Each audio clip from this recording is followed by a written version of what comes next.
Mr. President. Senator Alan Yeah. Peter Cayetano, the minority leader, is recognized. Thank you, Mr. President. Mr. President, may I just ask our dear chairman, ang ating masipag na chairman, some clarification. So yung committee report that you submitted after the committee briefings, yan ang basis natin today. Correct. Correct Okay. po. And we started, I think, tama ba, 11 days tayo nag-interpellation? Tama po. Okay. So are you saying walang amendments after the 11-day interpellation? Meron din po. Meron pong mga amendments rin po. No, because I'm a member of the committee, I don't remember a meeting where we discussed the amendments to the committee report. Meron din pong mga amendments na ipropose. Yes. Di ba last day po tayo nag-interpellation Friday? Friday. Oh, Correct. after that, hindi nag-meeting ang committee eh. Hindi po. Hindi po. So sino nag-decide sa amendments? Ang today po, ang ipropose ay mga individual amendments. So yung committee amendments was naka-subsume na po doon sa committee report, Mr. No, President. so again, just That we passed. no, so that I've been clarified. The committee submitted a committee report Correct. that you sponsored. Yes. Okay. Mr. President. From that time to today, may amendments ba ang committee? Wala. Wala na po kasi ang committee amendments nasa committee report na po. No, no. So lahat ngayon is Yes. individual amendments. You're talking about the committee report that you filed and you sponsored. Yes. Okay. So what I'm saying is that useless pala yung 11 days natin. Kasi kaya nga tayo nag-interpellate nun and kaya natin sinasabi sa mga vice chairman na to consider kasi nga ipapasok sa committee amendments yon.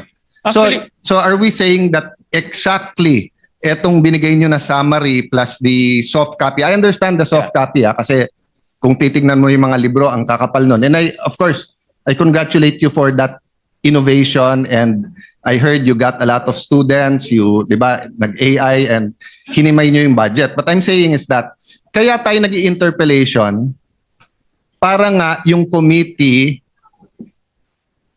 ma-present sa buong 24 and based sa interpellation, pagtingin ng committee tama, magko-committee amendments. Yes. Sir, if you're saying no committee amendments, does that mean that none of our interpellation hit the spot? Actually, ang committee amendments po came in the form of the committee report.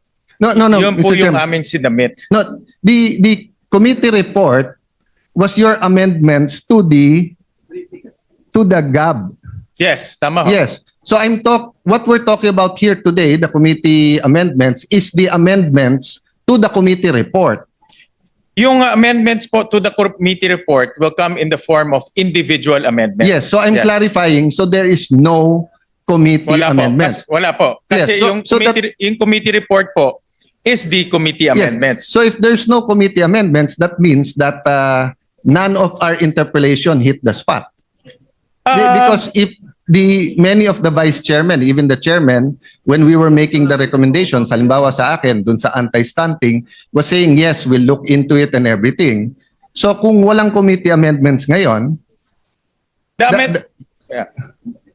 means we went through the process, the 11 days, but we weren't really talking about it. And there was no committee meeting to discuss nga na walang committee Actually amendments. po, ang process, the committee report is the committee amendments. Kasi inamend ho ng committee yung General Appropriations Bill. So any succeeding amendments will come in the form of individual amendments. Let me correct that, Mr. President, and you correct me if I'm wrong, no?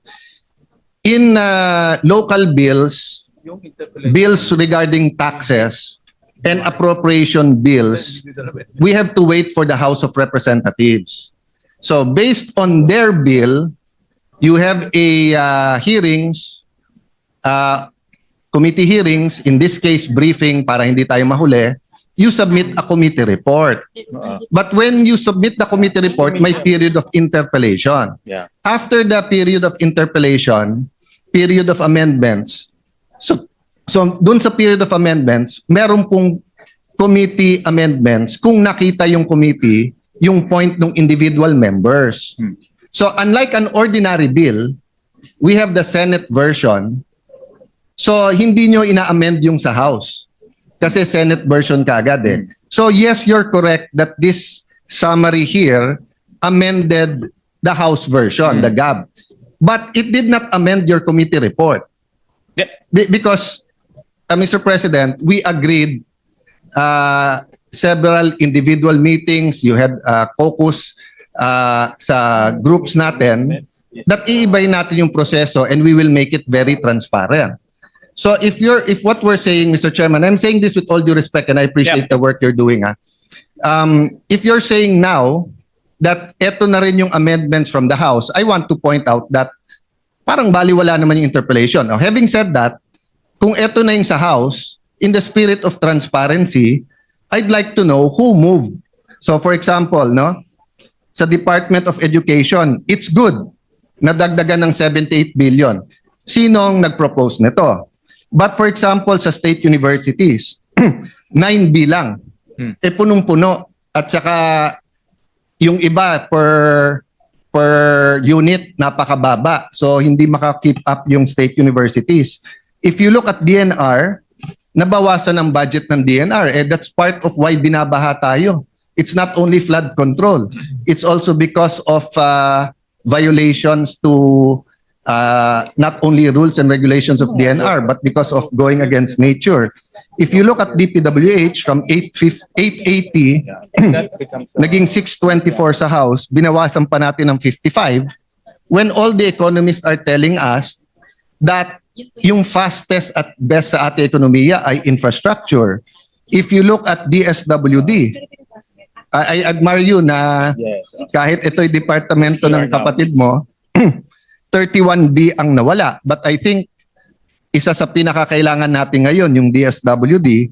So I can go on and on, Mr. President. But if we're going to say full transparency at eto na yung committee work, wouldn't it be fair that malaman natin? Kasi like ako, ni isa dito, wala akong amendment. Ni isa dito. But I'm a member of all the committees and subcommittee. But no one ever, I was invited to all the briefings, but I was never invited to make the amendments here. So I was thinking, may committee amendments ngayon, and then we can discuss it and vote on it. Di ba? Actually, ang nangyari pong process ay because this is a revenue measure, so it emanated from the lower house. At nagkaroon ho tayo ng mga budget briefings and then nagpadala ho tayo ng notice to everyone in writing that a technical working group will be formed. And may mga senators na nagpadala ng mga amendments nila. Yung mga staff rin ng mga senators were also there para mag-share nung kanilang mga inputs kung gusto nilang mag-amend.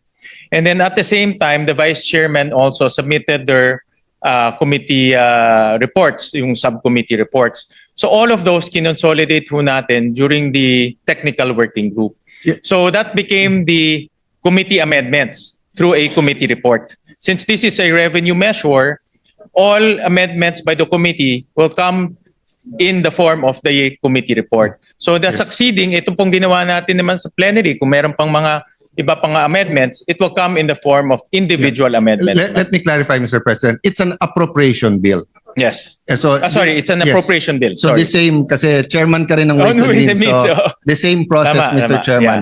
yeah. Okay. That's But the thing an is, appropriations bill. you're talking about the amendment from the GAB, not the amendment from the committee report. And if so be it. Kung yun po ang pleasure ng majority at yun ang proseso.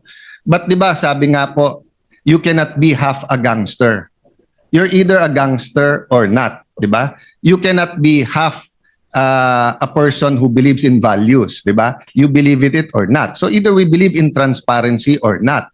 So if we're going to ask members now to propose their individual, maliliit yun eh. So hindi ba dapat malaman natin kung sino ang nag-propose ng mga to at ang proseso ng pag-a-approve nito? 'Di ba? So kung meron dito may advocacy na itaas yung intelligence fund ng ganitong agency. O kung justified yun, okay. Kung meron dito ang gusto itaas ang per day na pagkain ng preso, maganda din naman yon, di ba? So dapat alam natin kung sino yon. Kung meron dito, sinabi DepEd hindi dapat state U ang mas mataas ang increase. Kasi for example, I agree education, pero 78B to DepEd and 9B sa state universities, medyo malayo. So I'd like to know who proposed this. So kung sinasabi natin yung vice chairpersons ang nag-approve, nagsabit sa inyo, but who proposed it? Kasi we will be showing people here that si Alan may amendment ng 500 million, 1 billion, 5 billion, baka tanggapin nyo, baka hindi. Pero totally inamend natin dito, billion.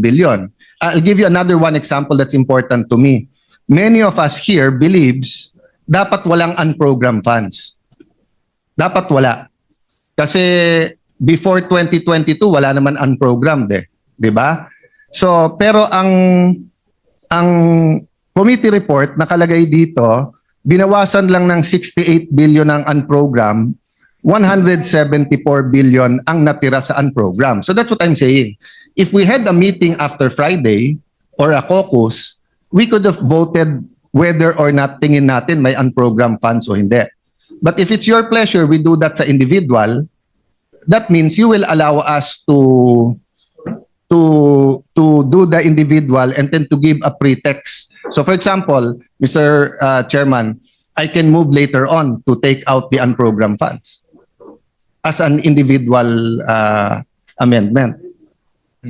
Is that correct, Mr. Chairman? Well, ang process po natin dahil ngayon po ay submission ng mga amendments. So the committee will welcome yung mga individual amendments sa mga members natin. Last point, Mr. President, because I don't want to belabor. What I'm saying is that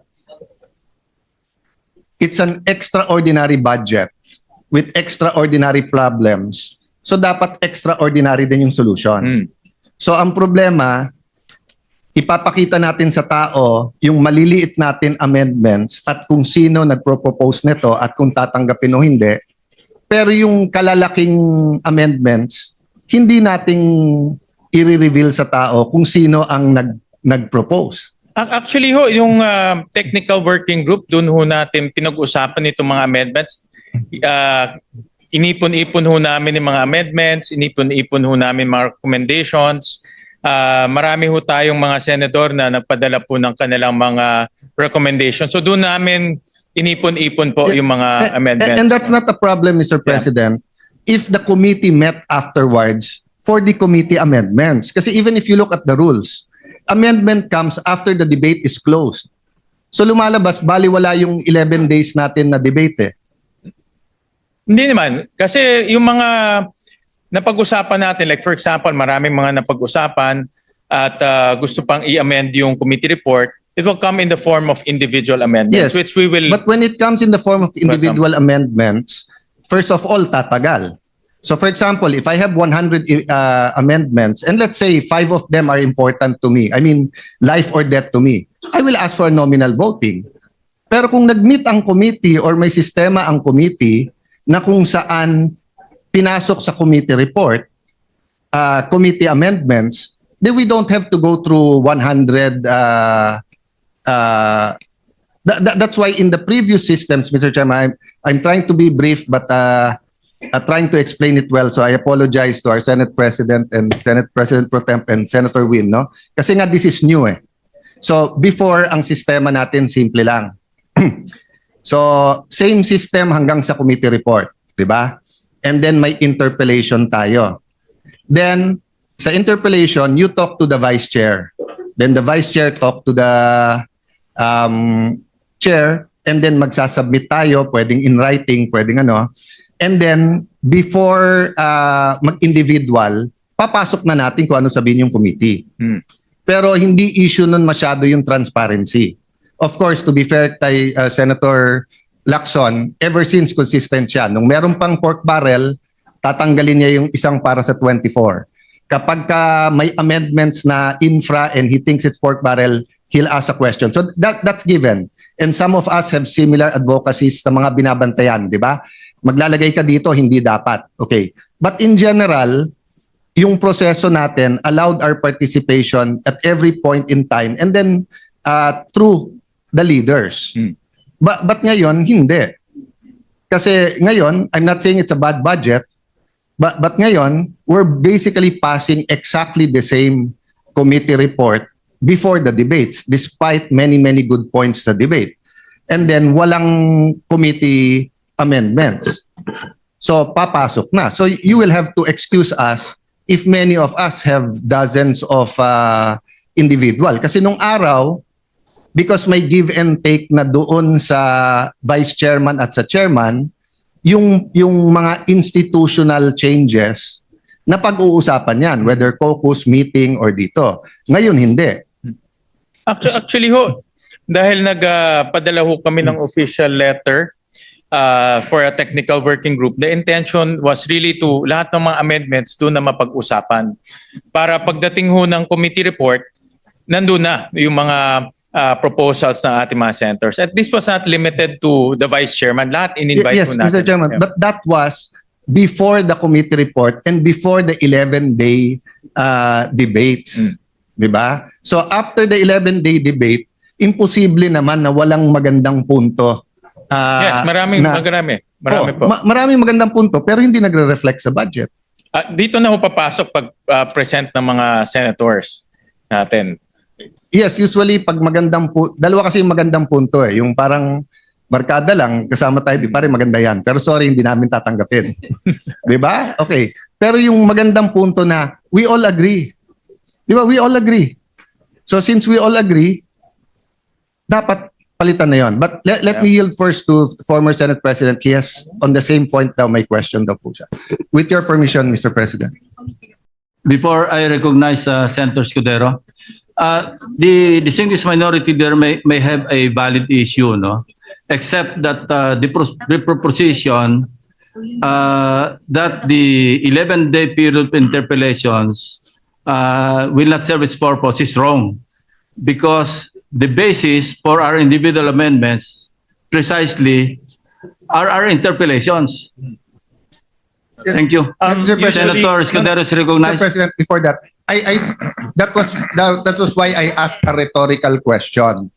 Kasi kung individual lang, we could have gone straight. But that 11-day period, in my view, was to convince the other members na, may consensus tayo dito. And I was hoping, pag may consensus on certain points, yung committee mag-amend. Why, Mr. President? Correct. Kasi pag yung committee nag-amend, malamang hindi matalo yon. Pero pag individual, baka matalo not because hindi maganda pero saan kukunin yung pera. But I think we agree, Mr. President. I'm just saying I think we're that, on the same page, except yes, that to say na pointless yung 11-day Yes. period of interpellations. I That's will not not an agree to that. assertion. That's a rhetorical question na Yeah, kung walang thank you. committee, does that mean? Thank you for that Anyway, clarification. Senator Escudero is